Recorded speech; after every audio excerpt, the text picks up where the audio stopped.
Hola a todos, ¿qué tal? ¿Cómo estáis? Bienvenidos una vez más al canal de Lord Guzmán, bienvenidos al castillo de Lord Guzmán y bienvenidos a las jornadas por el 5º aniversario del canal de Lord Guzmán.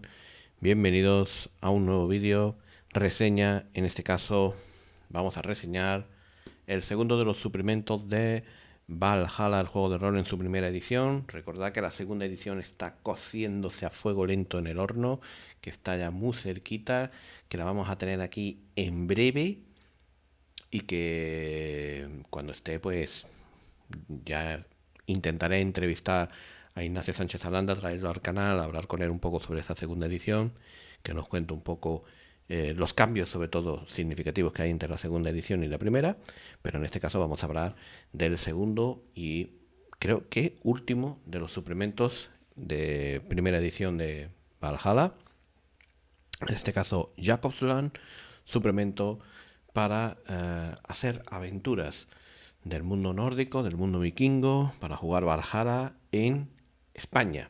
Jakobsland era exactamente el nombre empleado por los vikingos para referirse a la península ibérica.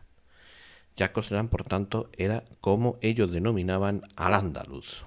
O, bueno, no solo al Andaluz, porque también estaban los reinos cristianos en ese caso, ¿no? Tengo aquí mi chuletita. Me vais a ver mirando la pantalla auxiliar porque he estado ahí preparando la reseña pues con todo el cariño del mundo, como siempre hago yo, ¿vale? Vamos a hablar un poco del suplemento, ¿vale? Un suplemento que no sé si seguirá a la venta, si podréis conseguirlo, pero que tiene un precio de 16 euros, ¿vale? Que incluye contenido creado por Luis Felipe García Tadeps, Hardar Tonix, Jesús Mateo, Justo Molina, de la mazmorra de Pacheco, ¿vale? O de Complejo de Máster, nuestro querido Justo. Álvaro Ordoño, Ignacio Sánchez Aranda, por supuesto, y Mabel Villagra, ¿vale? Todos colaboraron en Jakobsland. Lo primero que tengo que decir de Jakobsland es un suplemento un poco más pequeñito que Scarborough. Scarborough más o menos tenía unas 120 páginas. Jakobsland frisa, o sea, rosa las 100 páginas más o menos, ¿vale? Encuadernado en rústica con solapas, ¿vale? También tiene sobrecubierta para proteger el manual, ¿vale? Y el papel es estucado, el interior es en blanco y negro, a doble columna, está maquetado, ¿vale? Y vuelve a cambiar un poco el sistema de... Bueno, vuelve a cambiar. Mantiene el cambio que se hiciese... yo veis si encuentro, porque este tiene menos... pero tiene alguno. El cambio que hicieran en Scarborough lo mantienen aquí, de cambiar las ilustraciones y que sigan siendo ilustraciones y no realmente fotografías de eventos o de simulaciones vikingas, que en el norte de Europa hay muchos. Son como roles en vivo que se hacen en el norte de Europa, de gente que le gusta mucho el mundo nórdico, el mundo vikingo, y que suelen quedar y suelen realizar, pues, digamos, jornadas, fines de semana de simulación histórica del mundo nórdico, ¿no? Y la verdad es que hay algunas imágenes que te ponen los dientes larguísimos, te dan unas ganas horrorosas de coger y de ir hacia el norte y demás, ¿no? La portada, las ilustraciones junto con los mapas, los planos, son obra de Jorge Carreño Roig. Y a mí me molan mucho. Los mapas están muy bien. El mapa de, por ejemplo, de la Sevilla, porque hay una aventura centrada en Sevilla, ya estoy adelantando cosas. Hay una aventura narrada en la Sevilla de la época de la invasión vikinga, de la primera de las dos que sufrió la capital. El mapa está muy currado, está muy bien hecho y la verdad que está bastante bien, ¿no? Sobre todo porque se ve que la persona que ha hecho los mapas ha investigado un poco cómo era la estructura de la ciudad durante esa época, más o menos. En el suplemento aparecen 4 aventuras independientes ambientadas como es normal en la península ibérica, ya que Jakobsland está ambientado en la península ibérica. Y se ha añadido una introducción histórica que amplía la introducción histórica que había en el manual básico de Valhalla. Son unas 18 páginas aproximadamente, ¿vale? Y lo que hace es completar el manual, la parte de Al-Ándalus y los reinos del norte, los reinos cristianos del norte de la península, que ya podíais, que ya os conté cuando hicimos la reseña de Valhalla, del manual básico, que ya os conté que había una introducción. Pues aquí, digamos que hay como una ampliación de esa información histórica y además muy detallada. Se nota que aquí hay, ojo, que no es una simple introducción, que esto es mucho más currado que lo que vimos en el manual de Valhalla, ¿vale?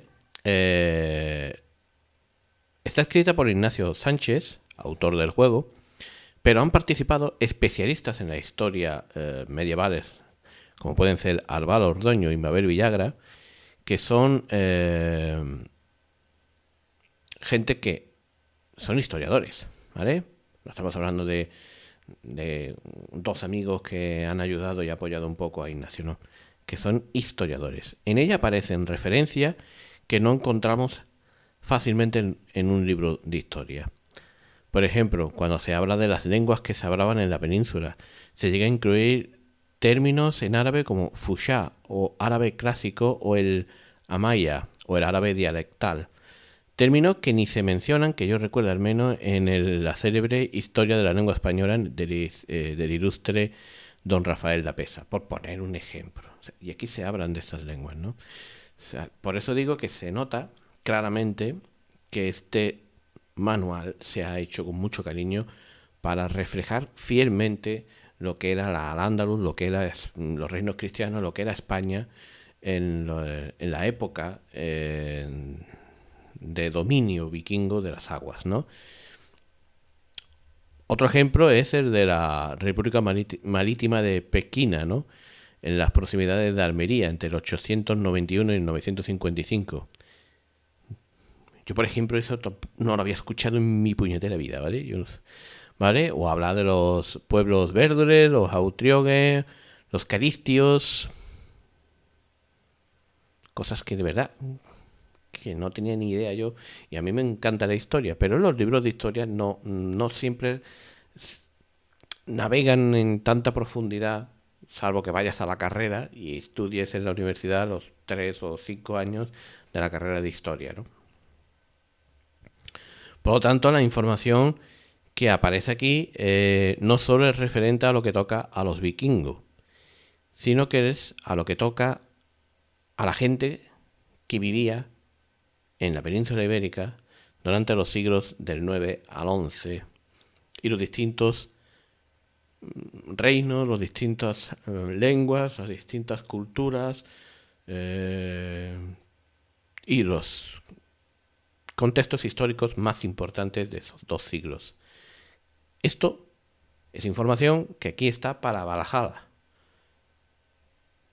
y que es súper útil para Valhalla, pero que, amigos míos, podríais usarla incluso en Aquelarre.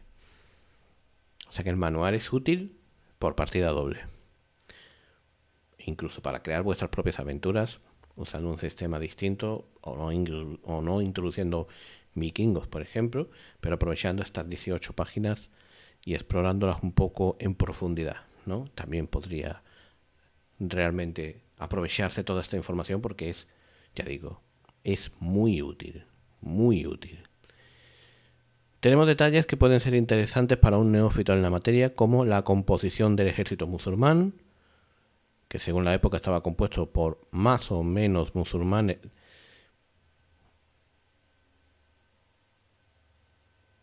La diferencia que hay entre un señor feudal y un señorío, que eso también puede ayudar bastante.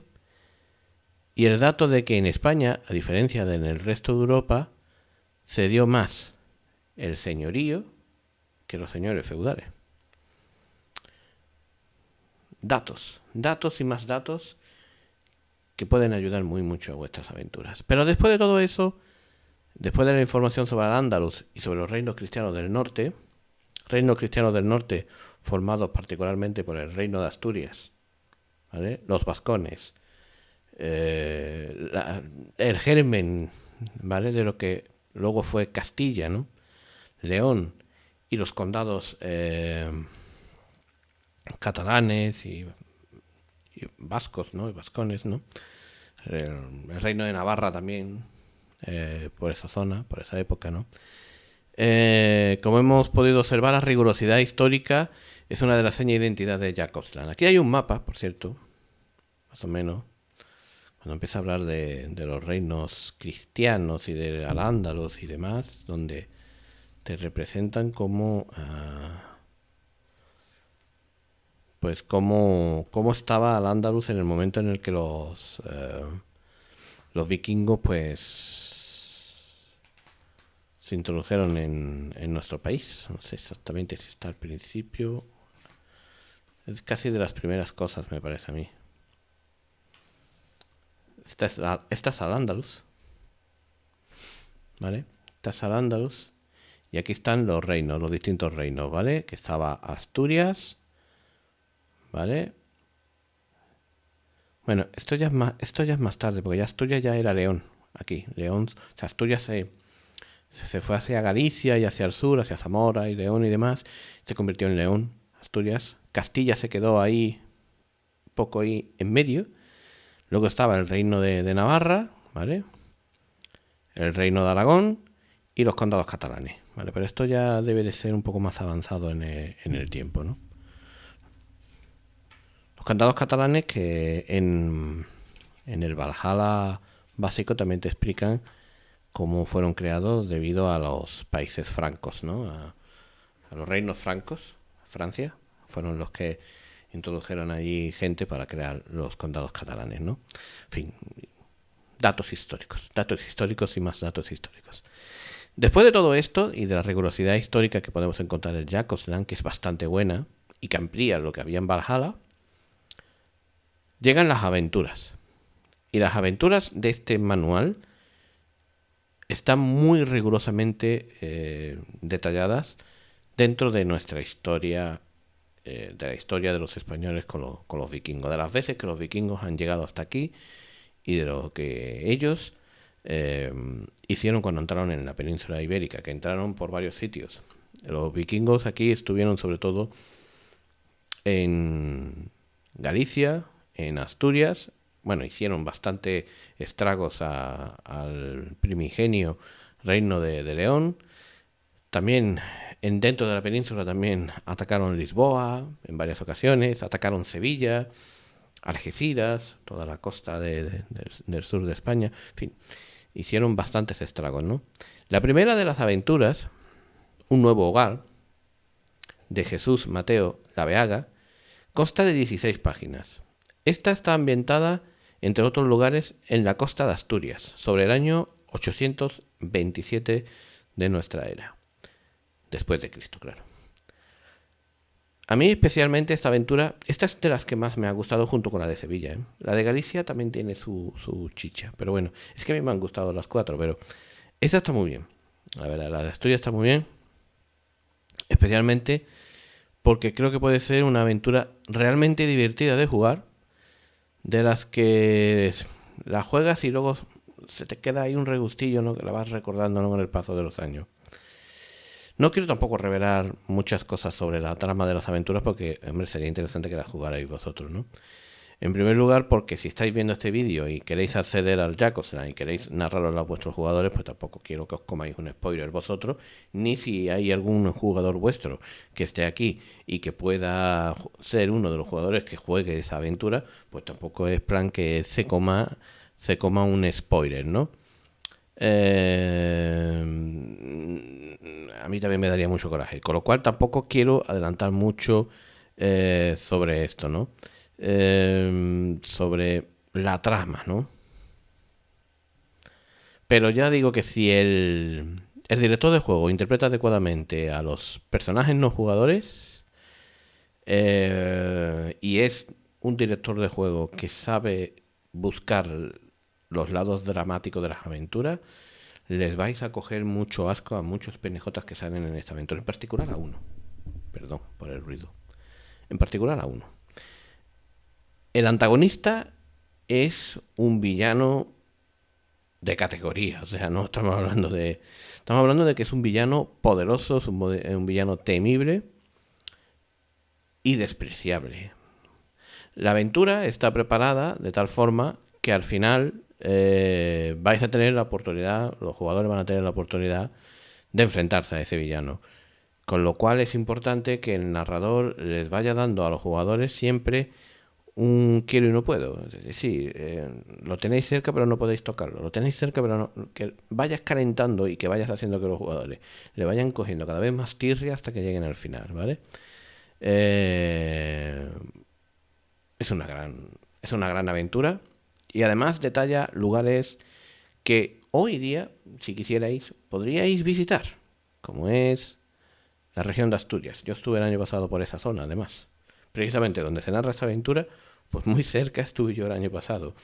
Toda la zona del río que detallan en esta aventura, y de su desembocadura en el mar y de toda la zona cercana donde se narra esta aventura. Estuve yo relativamente cerca el año pasado cuando estuve en los picos de Europa, ¿no? La segunda aventura se llama Al Urdum Manningium, un poquito difícil de pronunciar, y esta es la que está, creo que es la que consta de 23 páginas y esta es la que está desarrollada íntegramente en la primera invasión vikinga a Sevilla en el año 844. La aventura comienza desde el momento en el que los vikingos llegan a la antigua Coria del río, cómo desembarcan en Coria y cómo, digamos, el cacique vikingo, eh, el líder vikingo de esta incursión, pide a un grupo que se infiltre en la capital andaluza, capital hoy día andaluza, por aquella época no lo era, pero formaba parte de los califatos que por aquella época eran importantes en la región, como el de Córdoba, el de Sevilla, que se introdujera dentro para saber cuáles eran las defensas de la ciudad y la aventura pues puede terminar o muy bien o muy mal, porque ya sabéis, si tenéis un poco de conocimientos de historia, pues que los vikingos fueron echados a patadas de Sevilla, aunque es cierto que consiguieron entrar en la capital. Consiguieron entrar, consiguieron saquear, pero luego en tablada les patearon el culo de una manera terrible y en la primera incursión que hicieron tuvieron que salir huyendo porque sufrieron una derrota brutal en tablada. La aventura vosotros podéis cambiar la historia un poco o no, o simplemente disfrutar de cómo está narrada, porque está narrado con muy buen gusto, está escrita con muy buen gusto, ¿vale? Eh, Sobre todo por el choque cultural que se produce aquí entre los vikingos y los árabes que vivían en Sevilla, ¿no? Lo difícil que fue la toma de Sevilla, todo lo que sucedió después cuando los árabes regresaron e hicieron el contraataque, todo lo de Tablada lo podéis narrar o no, además esa parte es optativa, la parte de Tablada, pero yo recomendaría que le dieseis la epicidad a los jugadores de poder vivir toda la aventura completa, incluido lo de Tablada, y que ellos decidan si quieren vivir o morir, porque hubieron vikingos que sobrevivieron, algunos se quedaron en la región de Sevilla e incluso hicieron su propia granja y se quedaron aquí y vivieron aquí porque se rindieron. Otros fueron atrapados y sirvieron como esclavos y algunos consiguieron huir, muy pocos, a mal abierto y huir con los pocos, uno o dos dracas que consiguieron huir. Creo que huyó uno con muy poca gente y consiguieron escapar, pero muy pocos vikingos consiguieron escapar de esta aventura. Con un rigor histórico muy elevado y que a mí los mapas representativos de lo que viene siendo Sevilla, de lo que venía siendo la antigua mezquita, que de la mezquita antigua lo único que queda es el alminar. La famosa Gilarda es lo único que queda de la antigua mezquita que por aquella época, pues, digamos, gobernaba Sevilla. Luego con la llegada de los cristianos, pues evidentemente lo tiraron todos, salvo la torre. La torre sigue ahí, afortunadamente, porque es nuestra Giralda. Y construyeron la catedral que tenemos hoy en día, que tardaron varios siglos en construir y que es la tercera más grande del mundo, el templo gótico más importante del mundo y la tercera más grande. Yo siempre que puedo recomiendo que si venís a Sevilla que la visitéis, si os gusta este tipo de, si os gusta este tipo de turismo, el turismo de visitar monumentos, ¿no? Y creo que no me he columpiado. De todos modos, lo voy a confirmar porque creo que puedo haberme columpiado y como creo que puedo haberme columpiado, lo confirmo porque no me gusta sentenciar. Vale, sí, confirmado. La Catedral de Sevilla, lo que yo estaba diciendo, es el templo gótico, del estilo gótico, más grande del mundo. Y el tercero, yo creo que es el tercero más grande a nivel mundial, la tercera catedral más grande a nivel mundial. Pero ahí ya lo mismo hay más, ¿vale? Lo mismo hay más. Yo pensaba que era la tercera, pero lo mismo puede ser la cuarta o la quinta, ¿vale? Pero que es el templo gótico más grande en cuanto a ese estilo del mundo, eso sí es así, ¿vale? Y es patrimonio de la humanidad, ¿vale? Desde 1987, ¿vale? Se empezó a construir en 1401, ¿vale? Con la colocación de la primera piedra, ¿no? Y bueno, pero los trabajos realmente, pues, no dicen que no empezaron a construirse hasta 1433. Bueno, todo fue porque se derrulló la mezquita Aljama, que es la que aparece en la aventura de esta historia, ¿vale? Y que es lo que, bueno, lo que yo he comentado. Lo que yo he comentado. Y aquí podemos, bueno, aquí podéis, si venís a verla, podéis ver que hay periodos almohade, mudéjar y gótico. Además, también hay partes de Renacimiento, partes barroco, neogótico, o sea que creedme que aquí hay, que aquí hay muchos estilos, aunque el que predomina es el gótico, ¿vale? Es el predominante. Volvemos a la reseña, nos dejamos de tonterías, ¿no? Volvemos un poco. Es que me gusta dar datos, pero me gusta dar datos de verdad, no con peso, no decir suelto una y ala, venga, hago así. Y si cuela, cuela, y si no, no. Me gusta confirmar, aunque yo lo sabía, pero me gusta confirmar en una fuente más o menos fiel, por eso me he metido en el patronato y he estado mirando en la página web principal de la Catedral de Sevilla para confirmar lo que os estaba comentando, ¿no? Vale, vamos a seguir, ¿no? Vamos a seguir. Después de esta aventura, quedan dos aventuras más en este Jacob's Land, ¿vale? La tercera es El banquete del cuervo solitario, obra de David Bueno y Jorge Mil, y está ambientada, en este caso, en Pamplona, en el 859. Y ocupa 20 páginas, ¿vale? Las aventuras se han ordenado de forma cronológica, de tal manera que sería una locura pensarlo, pero podríais hacer de tal manera que podríais jugar las aventuras con el mismo grupo. A ver cómo las habíais para que sobrevivan a las 4, pero podríais hacerlo perfectamente. Además, no tiene mucho sentido porque los nórdicos que llegaron, por ejemplo, a Sevilla eran noruegos y, y los que llegaron a Pamplona creo que eran daneses, creo, pero tampoco lo confirmo a fuego, ¿vale? Grabado a fuego. Pero que podríais intentarlo hacer, pues sí, podríais intentar que vuestro grupo de jugadores jugaran las 4 aventuras. Eso sí, el narrador tendría que tener un ingenio tremendo para conseguir que los jugadores pudieran sobrevivir a las 4 aventuras perfectamente, ¿no? Y pudieran jugar con él porque pasan años. Estamos hablando de que la primera es del 827, luego 844 y luego 859. Nada más que del 27 al 59 van 32 años. Quizás los hijos, pero los que jugaron en el 27, o sea, los que hicieron la incursión del 27, Es muy raro que estén en forma física en el 59 como para poderse atrever a otra aventurilla más. Teniendo en cuenta que la esperanza de vida de un nórdico en aquella época era de 40 años, más o menos.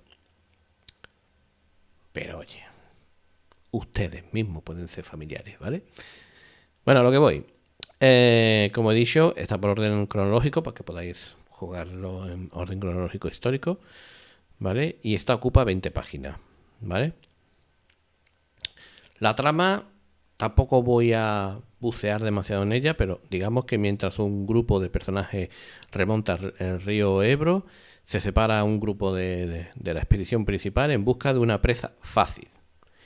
Encuentran un poblado que se halla en el que hallan a un noble cristiano por el que podrían pagar un buen rescate. Pero este noble quizás no es lo que aparenta o es lo que creen los personajes jugadores, ¿vale? Los personajes. Y en su captura tendrán que enfrentarse a persecuciones y a otros retos, entre los que se incluye el primer encierro de la historia. Sí, sí, el primer encierro de la historia. ¿Sabéis lo que es un encierro en Pamplona, no? Toro corriendo. Bueno. Sin embargo, la aventura no acaba aquí. Pueden que envalentonados los personajes decidan asaltar Pamplona. Hay un problema, todo está resultando demasiado fácil. ¿Qué pasa aquí realmente? Pues esta es la trama del supuesto secuestro histórico del rey de Pamplona. ¿Vale? Eh, Históricamente se cree que hubo un rey de Pamplona durante la época de las invasiones vikingas que fue secuestrado y pedido un rescate por él, los vikingos para darle la libertad y huir, ¿no? Algo que era, dejarme beber un poco, un clásico dentro de las invasiones nórdicas. Los nórdicos a veces hacían esto, ¿vale? O bien secuestraban al rey o al gobernante de la región, o bien lo que hacían era cercar una ciudad y pedir un rescate. Y se iban sin luchar. Eso también era más o menos común. Bueno, cuarta y última. Ni por todo el oro de Galicia. Como veis, hemos recorrido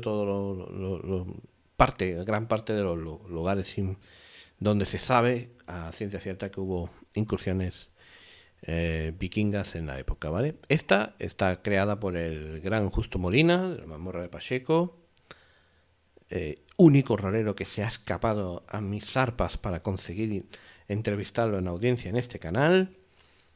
Y mira que lo he intentado una y otra vez y no he conseguido traerte en audiencia al canal, tío. Eres más esquivo que todas las cosas de este mundo. Tienes un más 25 en destreza y en esquivar. La madre que parió. Lo tuve muy cerquita una vez cuando traje a la mazmorra. Estuvo a nada. A esto de venir. Y al final no vino. En fin. No me rindo. ¡No me rindo! Seguimos. En esta ocasión, y por motivo que no vamos a decir aquí, los PJs deben de introducirse en Santiago. ¿Por qué no voy a decir el motivo por el que deben de introducirse en Santiago? Porque entonces os estaría revelando pues prácticamente el 90% ¿vale? El 90% de la trama. Y me parece un poco fuerte el revelaros tanto, ¿no? Y creo que lo mejor es que lo viváis vosotros por vuestra cuenta. Pero digamos más o menos que vuestro gobernante os va a pedir que os infiltréis en Santiago y que hagáis una misión para él, ¿vale? Y una vez que lleguéis allí, se va a revelar una verdad que vosotros desconocíais. Y esa verdad puede poner en peligro tanto a vuestro grupo como a la misión que teníais encomendada, más aparte la supervivencia de todos los vikingos que estaban cercando la ciudad de Santiago. Vamos a dejarlo más o menos ahí, ¿vale? No quiero. Es que aquí esa aventura es como digan lo más mínimo, ya estoy reventando totalmente la trama, entonces no quiero. Pero digamos que también está relacionado con el saqueo y el pillaje, ¿vale? Que sufrió Santiago de Compostela durante la época vikinga, que también tuvo lo suyo. La ciudad de Compostela también aguantó lo suyo durante esa época, ¿no? Eh,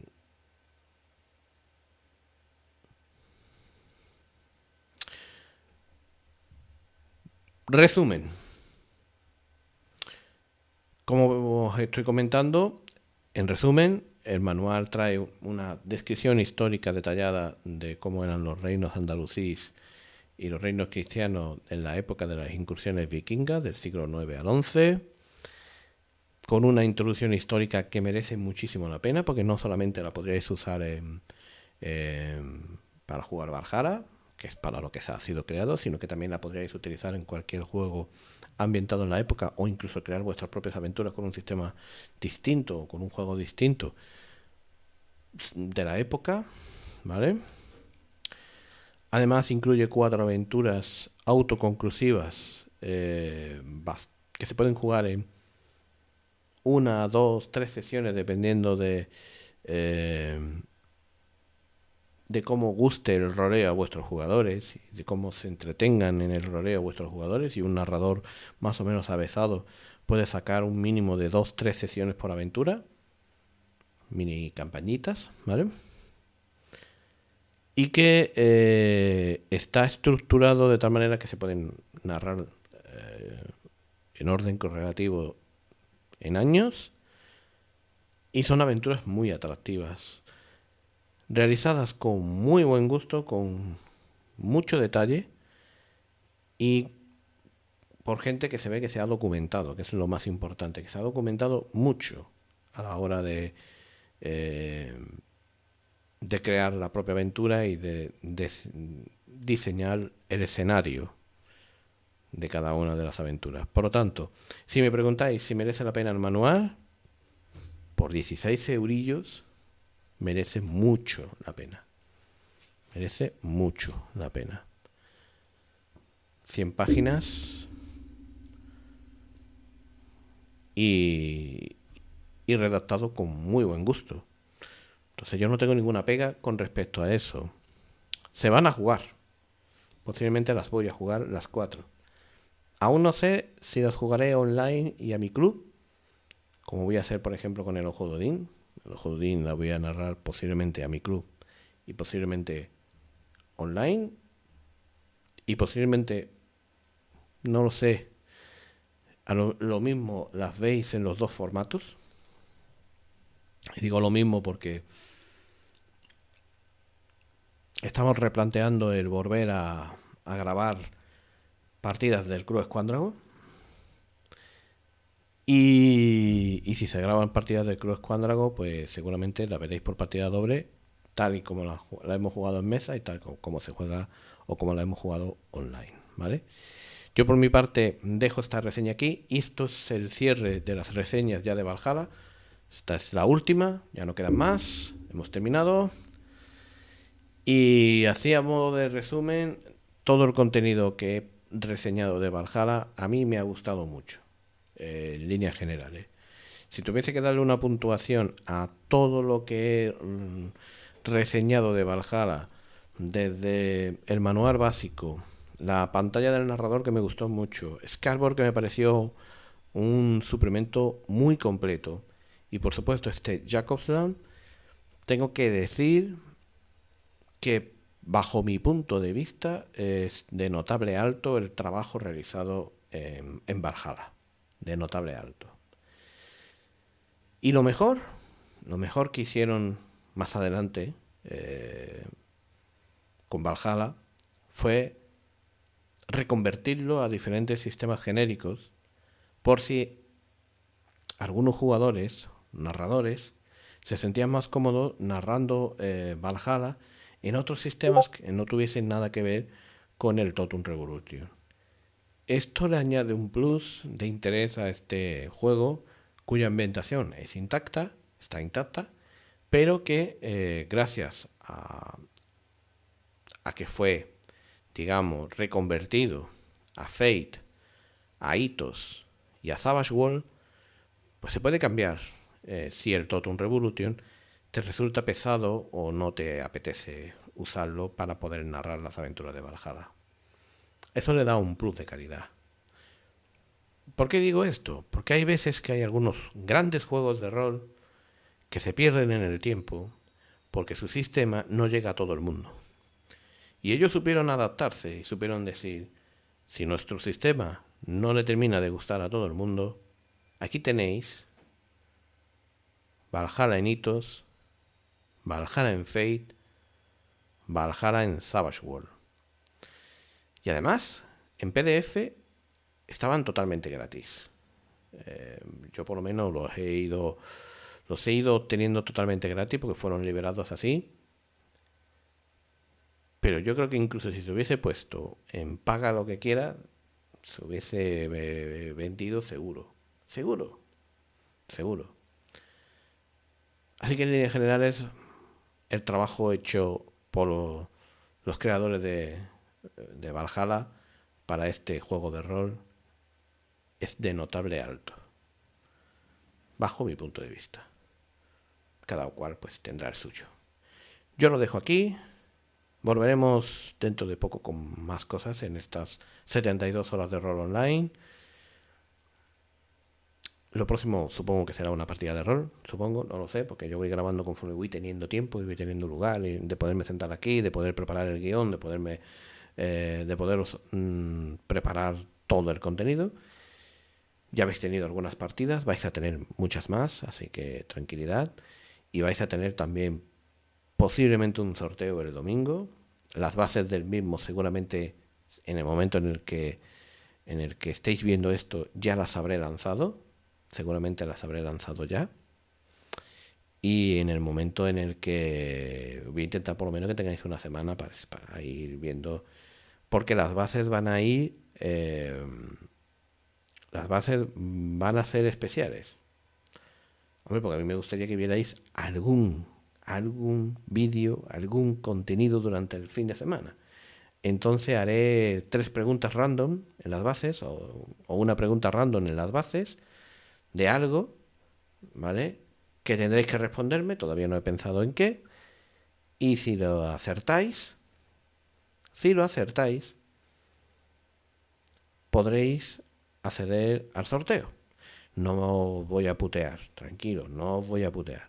Seguramente será sobre una partida y os preguntaré a lo mejor por el nombre de un personaje o a lo mejor os pregunto por, yo que sé, por cualquier cosa de esta que pueda ser entretenida y que sea por lo menos curiosa de que busquéis por los vídeos, busquéis cuál es el vídeo exacto donde se nombra o donde se ve lo que sea, ¿vale? Por lo menos para que entréis, veáis eso y por lo menos que os curréis un poco el participar en el sorteo, que no sea lo clásico, ¿vale?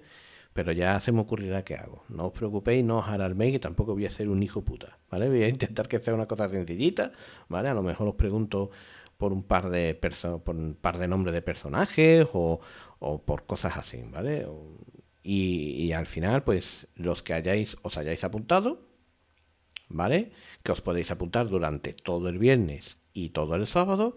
El domingo, a última hora, como cierre de la jornada, se realizará el sorteo. Esto en el caso de que al final haya sorteo, que yo creo que sí, que habrá sorteo de algo. Mínimo de una cosa. Creo que va a haber sorteo. Mínimo de una cosa, ¿vale? Con lo cual ya lo anunciaré seguramente la semana antes de este fin de semana non-stop. Muchas gracias a todos por seguirme, seguimos con la jornada. Hasta la próxima. Adiós.